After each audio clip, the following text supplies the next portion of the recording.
आज का टॉपिक है निबंधात्मक प्रश्न, ऐसे टाइप क्वेश्चन।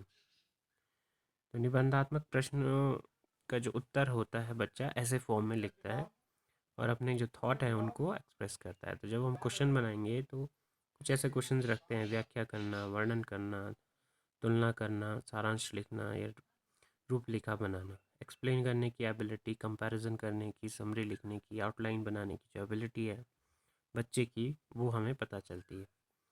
ये दो प्रकार के होते हैं, लघु उत्तरीय और दीर्घ उत्तरीय प्रश्न। अब इनके गुण या विशेषताओं की बात करते हैं। निबंधात्मक प्रश्नों का जब बच्चा उत्तर लिखता है तो उनके रुचि, ज्ञान, अभिवृत्ति का मापन होता है। छात्र छात्राओं की लेखन शैली का मापन किया जा सकता है। जो राइटिंग स्किल्स है वो हमें पता चलती है। छात्र छात्राओं को स्वयं के विचारों को अभिव्यक्त करने की स्वतंत्रता प्रदान की जाती है। जो अपने थॉट्स हैं और उस सब्जेक्ट के कंटेंट के बारे में वो उनको लिख सकता है। तर्क शक्ति का विकास होता है। जो तर्क शक्ति है हमारी, चीज़ों को जानने की, समझने की या प्रॉब्लम को सॉल्व करने की, इसकी जानकारी हमें मिलती है। साथ ही बच्चों के जो आलोचनात्मक चिंतन है, क्रिटिकल थिंकिंग है, उसकी जानकारी भी हमें मिलती है।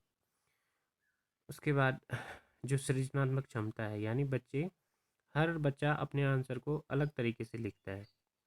आता सभी को ही है पर कुछ बच्चे क्रिएटिव तरीके से रखते हैं, तो ये भी इसका असेसमेंट किया जा सकता है। इनका जो कंस्ट्रक्शन होता है और एडमिनिस्ट्रेशन वो क्या है, सरल होता है, निर्माण और प्रशासन।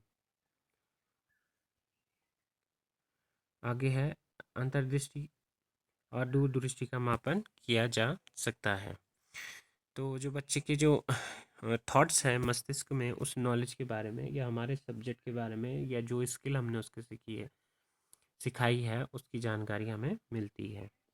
इन फ्यूचर अगर वो इस एरिया में और भी पढ़ने की संभावनाएं रखता है, इसकी भी जानकारी हमें मिल सकती है। किसी एक सब्जेक्ट की बात हो रही है यहाँ पे कि किसी एक नॉलेज का कोई एक एरिया ऐसा होता है किसी स्टूडेंट का जो स्ट्रांग होता है और एरिया के कंपैरिजन।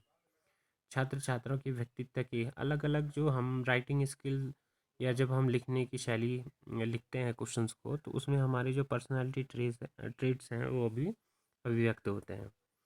धन की आवश्यकता ज़्यादा नहीं होती, क्योंकि जैसे ऑब्जेक्टिव टाइप के जो क्वेश्चंस होते हैं उसमें लंबा क्वेश्चन पेपर होगा और प्रिंटिंग वगैरह में ज़्यादा पैसा लगेगा। विस्तृत अध्ययन, बहुत बड़ा आंसर बच्चों को लिखना होता है तो काफ़ी डिटेल से अपने वो चैप्टर को पढ़ने का प्रयास करते हैं। नकल की संभावनाएं कम होती हैं इसमें, जैसे ऑब्जेक्टिव टाइप में क्वेश्चन में होती है कि बच्चा पूछ के लिख लेता है। आगे है भाषा संबंधी दोष, जो लैंग्वेज से रिलेटेड डिफेक्ट्स हैं बच्चे के, उनकी जानकारी मिलती है और हम फिर उसमें सुधार कर सकते हैं। साथ ही जो ज्ञान हम उनको दे रहे हैं उनका रियल लाइफ में जो अनुप्रयोग है, यूज़ है, उसकी जानकारी हमें मिलती है। और जो अपने विचारों को कितने अच्छे प्रवाह से या भाषा कौशल है, इसकी जानकारी हमें मिलती है। आगे हम बात कर रहे हैं कि इसके दोष। डिमेरिट में हम वस्तुनिष्ठ ऑब्जेक्टिविटी का कमी पाई जाती है। रिप्रेजेंटेटिवनेस, पूरे जो चैप्टर हमने पढ़ाए हैं उनके हर पार्ट को टच करना मुश्किल होता है क्वेश्चन पेपर में।